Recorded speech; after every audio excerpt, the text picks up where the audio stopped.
Hey, it's Nay, and welcome back to Nay's Little Garden and Home.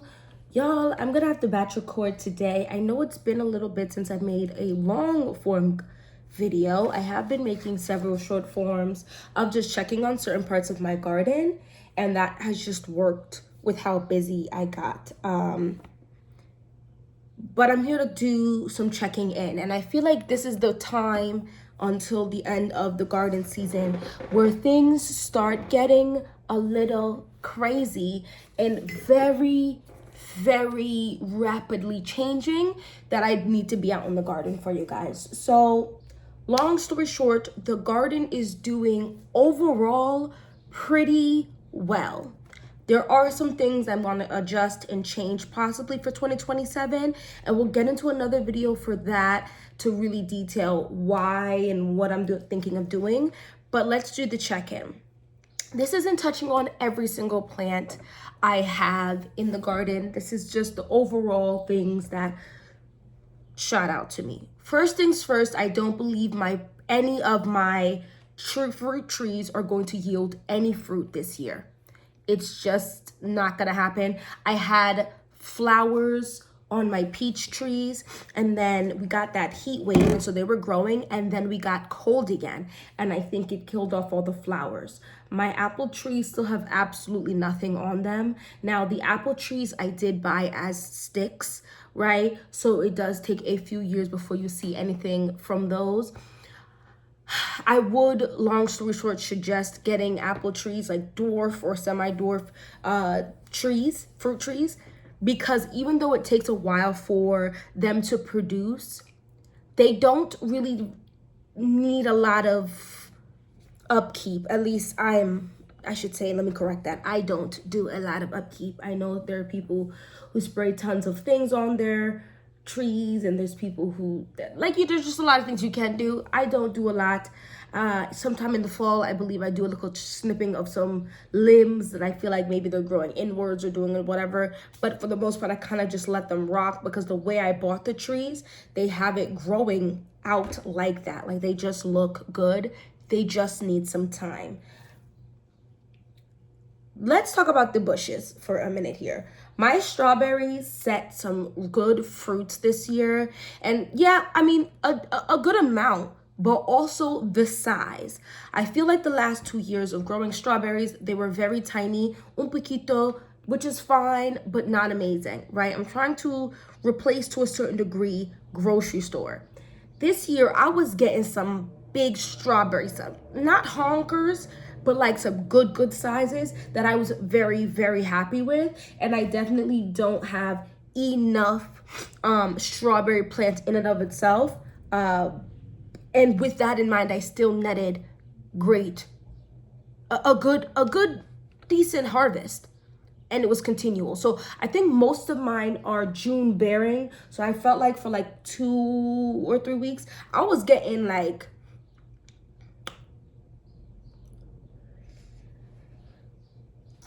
I want to say like 5 to 10 every couple days in the week. Like it was a good, nice little flush for sure. If I really wanted to be like, I don't really need to buy strawberries, period, I probably would need about 100 strawberry plants. That's just me being realistic. We like fruit in this house. The blueberries that I bought this year have done nothing. I don't expect them to do anything. That's okay. Next year. One of them is in fact in a container. I hope for it to grow in next year. The other one, listen, please don't judge me. I'm doing what I can. I need to move her up into a bigger pot. The other blueberry, I'm now scared to remove from that pot and put my new one, because I saw, I think Grow with Meg said that like she thought one blueberry plant died and then it came back the next year. So now I'm sitting here like, is that plant going to come back? Should I leave it? So now I'm gonna leave it. So now I have to buy another pot to put the other blueberry in, because the goal is to have 3 to 4 blueberry bushes that will stay in smaller pots, so that I have blueberries. We love fruit in this house. The blackberry bushes, I don't think people really understand exactly how much produce you can grow in a small backyard. Hi, if you're new here, I am Nay.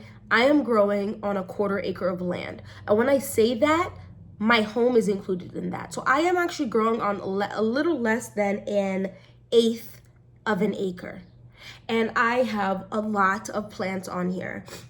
You do not need to grow all of this. You do not need to overwhelm yourself. I do in fact have videos about starting in just a few grow bags or a green stalk or a like 8x4 foot raised bed, and you could get a lot of produce out of that. I actually feel like I've had a little bit of influence, not the entirety of it, but a little bit of influence on some of my friends and family into growing more produce, and their stuff is also looking good. Like my one friend has 4 raised beds, and she's got, you know, some awesome stuff growing in there. So that's great. My blackberry bush, I am thoroughly impressed. I have 2 blackberry bushes in one of the half wine, like the half fake wine barrels, like the plastic ones from the big box store. Should you do that? No. I'm just telling you what I did. And I am getting blackberries, nothing to harvest. However, I got a bunch of flowers. At first I got a small flush of flowers and I was like, oh my goodness. That was just foreshadowing for amazingness, because then I got a lot of flowers. I still have a good amount of flowers on the blackberry bushes. However, I do feel like having the 2 in that thing together did in fact help with cross-pollination. And so now I have a bunch of green, like the petals fell off, and you know, like the inner part is swelling. It's swelling. So then for like about 2 weeks, it was just swelling. And I was like, I think this is what actually forms the blackberry. Now they're going from green to like a fuchsia, like a pinkish color. So when I looked it up, they go from the green to the pink, from the pink to the black. I'm so excited. I think I'm gonna cry in my first harvesting of blackberries. I also really like blackberries. Guys, we love fruit in this household. I will eat when making my lunch, because I can't do hot foods if I can avoid it for part of the 1 or 2 meals in the day as summer really hits. So I can do a half a plate of fruit. So strawberries, blueberries, blackberries, raspberries, watermelon. I don't really bangs with cantaloupe like that from the store. I have in fact had a piece, some of the cantaloupe from like the farmer's market, and they were better. I want to train myself to really enjoy cantaloupe, because there are some really what appears to be awesome varieties. I believe I am growing a cantaloupe. It will be eaten, I can assure you. My beets are growing. I don't know how they're going to turn out until it's time to harvest, which probably won't happen until, what is it? It's about to be July. It's like literally 2 days before the July hits. So maybe I'll August. I tried something new because I started them very late, because I grew broccoli. The broccoli was fantabulous. I am going to grow more space for broccoli. This is coming in another video. Just know there will be more broccoli in my garden moving for the rest of my life. Broccoli in your garden is amazing. I didn't even start those from seed, because the broccoli that I had started from seed, I messed up when trying to transition it outside.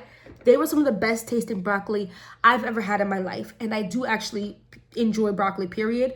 They needed the least amount of seasoning I've ever had to season vegetables to enjoy. I gave some to my mother-in-law, and she didn't even season hers, which I was like, girl, not seasoning it. And she said it had sweetness to it. It was very delicious, and all she did was steam it. The broccoli was tender, it was beautiful. And when you cooked it, it was such a vibrant green. It was insane. Anyway, because I grew the broccoli, it took up the space and it needed more time than I had anticipated to grow. That other produce could not go in place in time. One of those produce well, two of them was carrots and broccoli. So my summer carrot harvest is going to be pitiful, but it's okay because I think about halfway through July, I will in fact plant out a sugar ton of carrots in my 8x4 raised bed that I made, like the little wooden with the little metal stone parts in the corners. That is probably going to just be mostly carrots with a little razzle dazzle of beets. I love juicing beets and carrots. Now there are a few carrots I did manage to sprout out, and back to the beets because I got distracted. The beets, I put them in sprinkle formation around when the tomatoes plants were smaller, with the thought process that they're gonna grow bigger and help to shade the beets. Now I did also put in my mind I would be, pruning the tomato plants, which I have been doing, so that they will still get shaded, but they'll still get some type of sun. They have popped up and they are growing. They're small. Probably won't be able to harvest them till August, like I said, but I'm thinking I will get a beet harvest from this, and I put it across 2 different beds, and I should be able to, from what looks like it's sprouted, at minimum 30 to 40 beets. We will see what happens because I just sprinkled them. So the beets are not going to be the biggest beets you ever seen. I don't need the biggest beets I ever seen. I need beets to consume. And I think that's what's going to happen. So we'll keep updated on that. To the main characters, the tomatoes and peppers. I'm not going to discuss the squash, the fruit, melons, the onions, the garlic, whatever, in this video. The cherry tomatoes, the Sparky XSL, the CLTC, meaning cream of the crop series, I will be buying more from it. I'm trying to tell myself I don't need to buy it today. I might lose that battle. It is what it is. I am not sure how they bred the cream of the crop series, but the Sparky XSL and the Tropical Sunset are insane. Literally insane. I do feel like on average, cherry tomatoes are impressive when it comes to growth. And I do advocate when people ask me about what they should grow and they do like tomatoes, I do say a cherry tomato because you'll feel like you're waiting 12 years for the big beefy tomatoes to mature, to ripen, right? But the cherry tomatoes, once they start setting, it feels like a domino effect of popping up flowers, turning into the tomatoes, the green tomatoes, growing to the proper size, and then ripening in a domino effect. Especially if you have 2 to 4 plants and it just feels like they catch on ripening. It gets amazing. The Sparky XL was the first cherry tomatoes to start growing. I feel like they were also the first tomato, but here's why. I'm going to tell you a little later why I'm hesitant to say that. None have ripened yet. Several per vine strip. So you know how they grow in clusters? There's several in every single cluster of the Sparky XSL and the Tropical Sunset.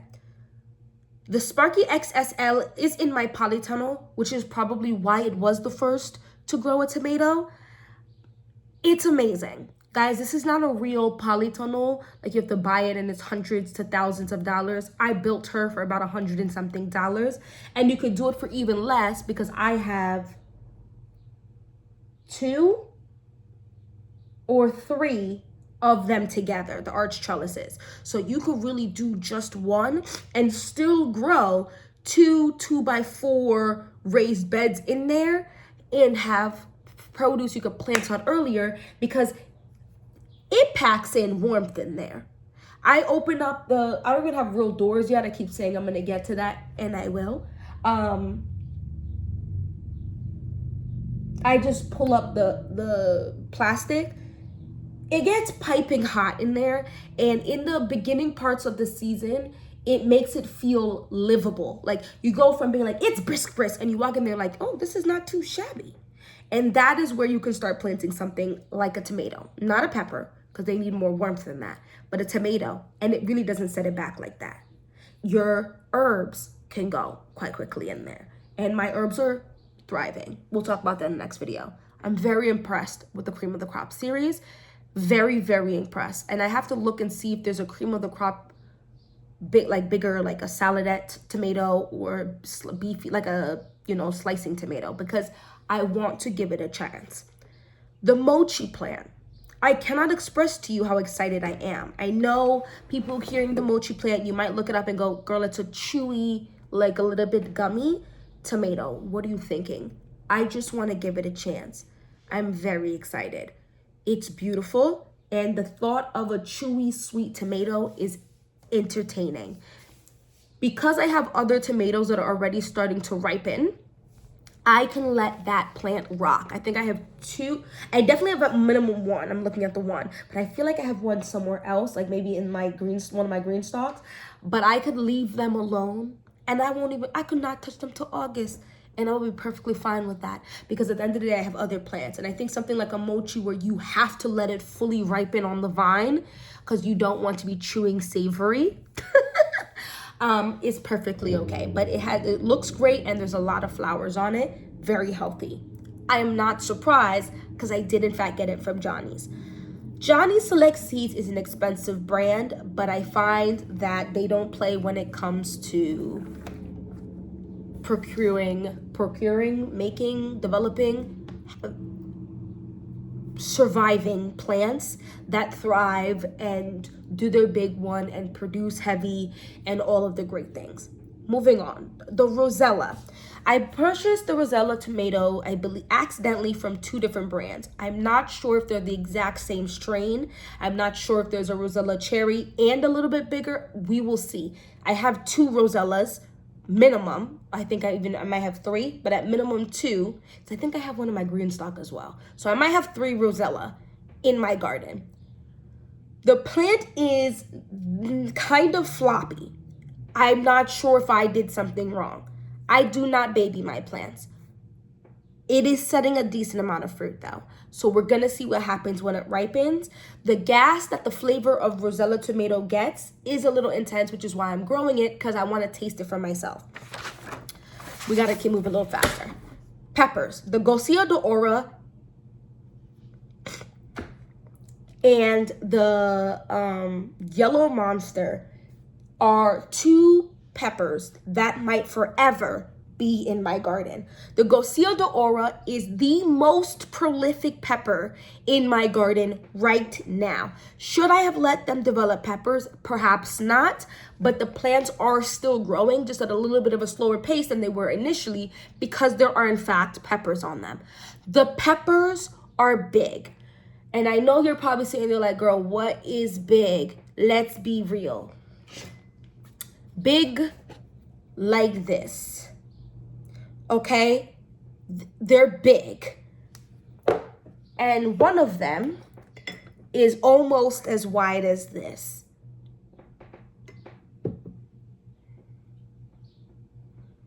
Garcia, Savannah, slow down. Not really, keep growing. I just went and did a solid fertilizers, right? The granular fertilizers, and then raked it in with my handy dandy. I got the little knife thingy that everybody has. I love it.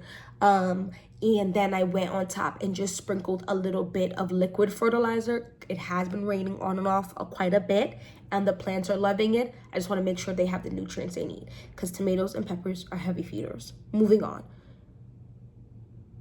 The candy cane chocolate is an absolutely gorgeous plant. I am not sure it's a plant worthy of having several plants ever in my garden. I think I might always grow it though, because it's absolutely beautiful with the white all over it, and the peppers are just starting to grow now.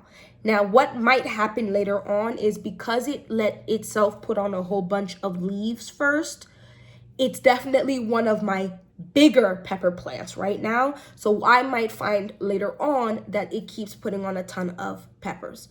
The issue I have with the candy cane chocolate is the same issue I think a lot of people have with saladette tomatoes, is that it's an interesting size. So it's small for a like a bell pepper. It's large for a snacking pepper. So it's like that in-between size, but I might find I like them.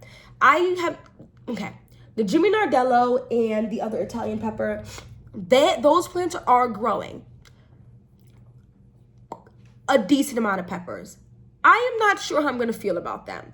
I'm definitely more of a thick-walled, blocky type of pepper girly, but we're going to leave it out. But those plants are long. Like, they're long, but super skinny. We're going to see how I go about cooking them, and even if maybe I'll just roast them and eat the pepper like that. I don't know how that's going to work. The shishitos are some of my smallest plants. I have 2 or 3 out in my garden. And I'm talking one is in a grow bag, a 20-gallon grow bag, mind you. And then the other 2 are in raised beds. The plants are still small for some reason, but they have peppers that are ready to harvest. These will be the first peppers I will harvest because you harvest them green typically, and they're like this big. They're a good size for shishitos, and they look healthy. The plants look healthy too. I'm just wondering if it just needed a pinch of time because it is growing. It's just taking a hot minute. Rapid fire these last couple. We're back to tomatoes. The Queen of the Night, the Black Strawberry and the Queen of the Night were some of my favorite tomatoes last year. I got a Queen of the Night in. She looks wonderful. She's setting fruit. She's out in the full sun. The tomatoes are black. The Barris bottom is green, so I'll be able to tell when it ripened. The tomatoes are black. I think that's such an impressive and beautiful look to it because it's so very unique. I love it. The Giant Crimson, there's a lot of flowers on those plants, not much fruit yet. It took it a while to give flowers, and I got concerned what I was fertilizing with was giving too much vegetal growth, but I think that's just how the plant is because I forgot. Even though the name says giant in it, these are going to be massive tomatoes. So they do need some strength to it. Did I manage to put a cage on there before it got too big? No. My eyes will be on that. I will get a bunch of stakes and do the threading method to try to pull that together because I want them to grow. The Bush Roma Supremo and the Inca Jewel might always be in my garden. They are very bushy plants, so they need more space than the indeterminate plants in terms of square footage. They set a lot of fruit. There is an insane amount of fruit on the Inca and the Bush Roma. Insane. The Bush Roma Supremo is expensive. There's no way around that, but the seeds are very fertile or whatever you want to call it, so they sprout and the plants grow insane. We're going to see how they taste. None are turning green. Today I just went out. I feel like a couple of them were starting to look lighter green, so they might start turning within the next week or 2. I'm very excited to try those out. Those will not be tomatoes that will be for sandwiches for me. I am not a Roma girly pop for raw and eating. However, I am delving into canning, and I need canning tomatoes, and those seem like they're going to do insane things. Sometimes the product is worth the price that's high. It's unfortunate, but I'm gonna have to keep buying them. The Summer Sweet Gold is, if it keeps doing what it's doing, will be in my garden every single year. That is a micro or no, not a micro. That is a dwarf tomato. That is the most brolic tomato I've ever seen in my life. The stem, the original stem, I kid you not, is like this thick. The thing is thick, like broccoli stem thick, fully upright. I have not even put a cage around her yet. I will. I buy a couple cages every week, but I have not stressed her. She has grown perfectly straight without assistance. It's actually intense. She now has put on some flowers. I want to say about 10 to 12. Even if every Summer Sweet Gold plant I grow for the rest of my days grows about 10 to 20 tomatoes, and that's it, it's a bigger tomato on a smaller plant. I will grow them. For the sheer fact of how strong they are, the leaves are very different. Because you have like, the potato leaf, and then you have, the regular tomato leaf, potato and the tomato leaf for the tomatoes. But this looks like something else. I'm not sure how to explain this to you. You will see it in one of the garden tours. There are several flowers that I believe are just now starting to put on actual tomatoes. I believe that might be a mid to late season tomato, but once again, that's okay if you're growing cherry tomatoes. The Thorns Baron Terracotta. I don't know where those tomato plants went. I have one in my garden. I'm not happy about it. I believe I'm going to snap today one of the arms branching off. If I didn't already, I feel like I might have already, because I did put in a bunch of my fall tomatoes already in the ground. Because we hit the summer solstice, so it's gonna start getting shorter days. Don't be concerned, it doesn't move very quickly. But I'm gonna do it one more time just to double make sure. That plant is the first larger tomato to set fruit. The tomatoes are about this big already. That and the Casaluto Genovese are the first bigger tomatoes, and their tomatoes are growing to a nice size. Thorns Baron Terracotta is not a massive tomato, and I don't think the Casaluto Genovese is either. I'm very excited for those two tomatoes because the Thorns Baron Terracotta is a beautiful tomato, and I believe I enjoyed the taste. There are so many tomatoes already on that plant. I've actually didn't get a cage around that tomato, and I'm glad I didn't, because I'm letting it grow up, and I want her to go up and around the door of my polytunnel and back down, and I just want all the tomatoes. I want all the tomatoes, and I will continue fertilizing. I'm buying more fertilizer from M.I. Gardner. His Reviver RX liquid fertilizer is some of the best liquid fertilizers I've ever used, and I'm going to keep fertilizing my grow bags in the way I am, because I feel like that's helping them, which is every other week I'm fertilizing them with the liquid fertilizer. And this is the first time since I planted out my plants that I gave it granular fertilizer. So I did, when I was filling up new soil in my raised beds, put some granular fertilizer down, but this is the first time I added granular fertilizer, and I don't know if I'm going to add more before the season ends. I feel like you only have to do it twice in the year. So, and that's also at my gardeners. Onions are finally bulbing, and they're doing it rapidly. Now, I did hear that once the solstice passed is when they start bulbing, because until then they're growing leafy greens. I was not watering enough. I watered more this year than I did last year, so I think my harvests are going to be insane. And then Mother Nature came and didn't play about my garden. It has been raining on and off, but then letting sun really peep through to help keep things not soaking wet. And the plants and the onions have been talking about it, because now they're almost all of them are sitting up, right? I'm hoping I'm going to have a good harvest. I'm excited. The garlic is beginning to die off, which is great. I pulled a few off early. They were small but very strong. I'm very excited for this produce. This is wondrous things to be thinking of and seeing happening, and the garden is doing a lot. Now, something real quick before I let you go is 2 of my green stalks did not get planted out this year. I have 4 green stalks. 2 of them did not get planted out. Is that sad? Absolutely. Absolutely. Am I mad? Absolutely not. The 2 green stalks are growing.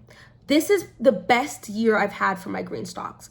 And I moved them where they got morning sun and more winter shade. Like afternoon shade for the most part. And I think that's part of the situation. Also, I feel like I just fertilized that soil better, and I've been better about liquid fertilizing that. I do liquid fertilize that almost every single week, just a little bit. I also think that's helping. It's massive. It's bushed out. I don't know how I'm going to show you that because it's towards the front of my house, but I will figure it out and get at least some type of pictures or something. It looks amazing. Go ahead and jot down in the comment section how your garden is doing. I'm seeing a lot of people harvesting peppers and tomatoes and onions and garlic already, and I'm like, girl, we just hit our summer solstice. It is not time yet. And sometimes I feel behind, but I also need to learn how to mind my business, because you got to work in your zone and you got to work with your time and your schedule on the plants in your raised beds and your grow bags and stuff, you know? Anyway, let's talk about your garden down in the comment section below. Thank you so much for watching this whole video. Don't forget to hit that like button, the subscribe button, and hopefully I see you in my next video. Bye-bye.